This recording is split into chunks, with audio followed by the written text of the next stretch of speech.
Today is August 13th, and our first reading is from 1 Samuel chapter 31, verses 1 to 13.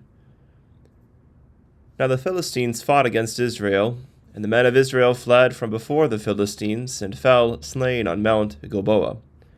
Then the Philistines followed hard after Saul and his sons, and the Philistines killed Jonathan, Abinadab, and Malchishua, Saul's sons. The battle became fierce against Saul. The archers hit him, and he was severely wounded by the archers. Then Saul said to his armor-bearer, "Draw your sword and thrust me through with it, lest these uncircumcised men come and thrust me through and abuse me." But his armor-bearer would not, for he was greatly afraid. Therefore Saul took a sword and fell on it, and when his armor-bearer saw that Saul was dead, he also fell on his sword and died with him. So Saul, his 3 sons, his armor-bearer, and all his men died together that same day. And when the men of Israel who were on the other side of the valley, and those who were on the other side of the Jordan, saw that the men of Israel had fled, and that Saul and his sons were dead, they forsook the cities and fled, and the Philistines came and dwelt in them. So it happened the next day, when the Philistines came to strip the slain, that they found Saul and his 3 sons fallen on Mount Gilboa. They cut off his head and stripped off his armor, and sent word throughout the land of the Philistines to proclaim it in the temple of their idols and among the people. Then they put his armor in the temple of the Ashtoreths, and they fastened his body to the wall of Beth-shan.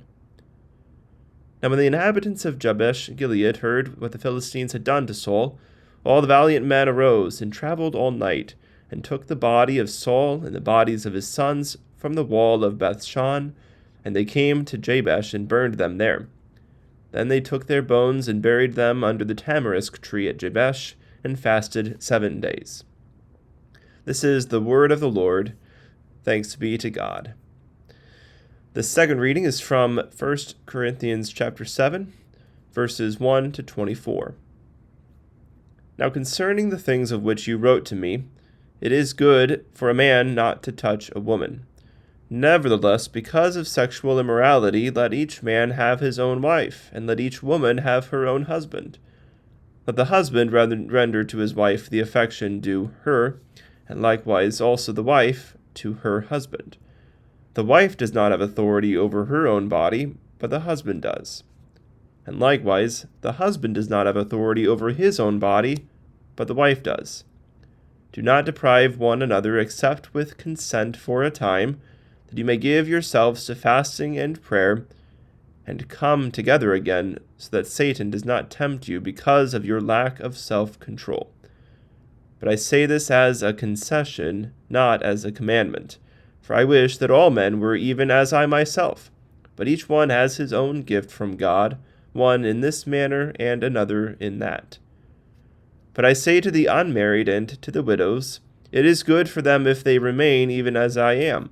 But if they cannot exercise self-control, let them marry, for it is better to marry than to burn with passion. Now to the married I command, yet not I but the Lord, a wife is not to depart from her husband. But even if she does depart, let her remain unmarried or be reconciled to her husband, and a husband is not to divorce his wife. But to the rest, I, not the Lord, say, if any brother has a wife who does not believe, and she is willing to live with him, let him not divorce her. And a woman who has a husband who does not believe, if he is willing to live with her, let her not divorce him. For the unbelieving husband is sanctified by the wife, and the unbelieving wife is sanctified by the husband. Otherwise your children would be unclean, but now they are holy. But if the unbeliever departs, let him depart. A brother or a sister is not under bondage in such cases, but God has called us to peace. For how do you know, O wife, whether you will save your husband? Or how do you know, O husband, whether you will save your wife? But as God has distributed to each one, as the Lord has called each one, so let him walk. And so I ordain in all the churches. Was anyone called while circumcised? Let him not become uncircumcised. Was anyone called while uncircumcised? let him not be circumcised. Circumcision is nothing, and uncircumcision is nothing, but keeping the commandments of God is what matters. Let each one remain in the same calling in which he was called. Were you called while a slave? Do not be concerned about it, but if you can be made free, rather use it. For he who is called in the Lord while a slave is the Lord's freedman. Likewise, he who is called while free is Christ's slave. You were bought at a price. Do not become slaves of men. Brethren, let each one remain with God in that state in which he was called. This is the word of the Lord. Thanks be to God.